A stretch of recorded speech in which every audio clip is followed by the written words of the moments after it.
চট্টগ্রামে ৩২৮ দিনের দায়িত্ব পালন শেষ হল এক উজ্জ্বল অধ্যায়ের সফল সমাপ্তি।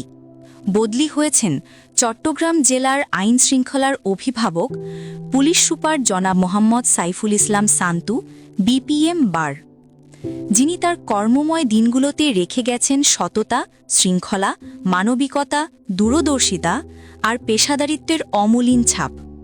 চট্টগ্রাম জেলা পুলিশ লাইন সিভিক সেন্টারে আয়োজিত বিদায় সংবর্ধনায় সম্মান, শ্রদ্ধা ও ভালোবাসায় সিক্ত হলেন তিনি। সহকর্মীদের আবেগ, স্মৃতিচারণ আর কৃতজ্ঞতার প্রতিটি শব্দে ফুটে উঠছিল তার কঠোর কর্মনিষ্ঠা, দৃঢ় সিদ্ধান্ত, মানবিক নেতৃত্ব আর অপরিসীম পেশাদারিত্বের গল্প। দায়িত্ব গ্রহণ করেছিলেন চলতি বছরের ৫ জানুয়ারি। এরপর থেকে নিরাপত্তা ও সেবার মান উন্নয়নে নিলেন একের পর এক উদ্যোগ। চট্টগ্রামের মানুষ পেল নিরাপত্তা, সেবা ও মানবিকতার এক নতুন যুগ।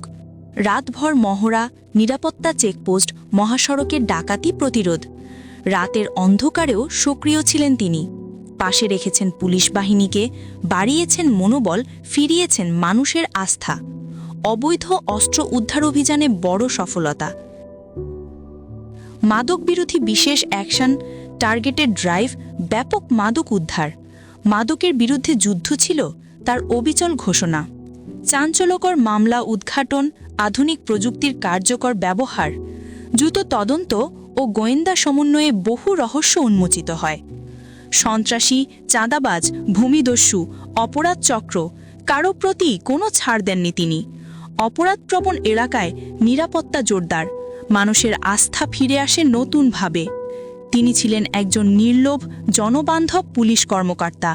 দায়িত্বে ছিলেন কঠোর, মানুষের প্রতি ছিলেন কোমল। শেষ মুহূর্তে তিনি বলেন, চট্টগ্রামের মানুষের ভালোবাসা আমার কর্মজীবনের সবচেয়ে বড় অর্জন। আজ তিনি বিদায় নিলেন, কিন্তু রেখে গেলেন অবিস্মরণীয় স্মৃতি, প্রেরণা, দায়িত্ববোধ আর মানবিকতার আলোকবর্তিকা। চট্টগ্রামের হৃদয়ে চিরস্থায়ী হয়ে রইল একটি নাম, মোহাম্মদ সাইফুল ইসলাম সান্তু, এক উজ্জ্বল অধ্যায়ের স্থপতি।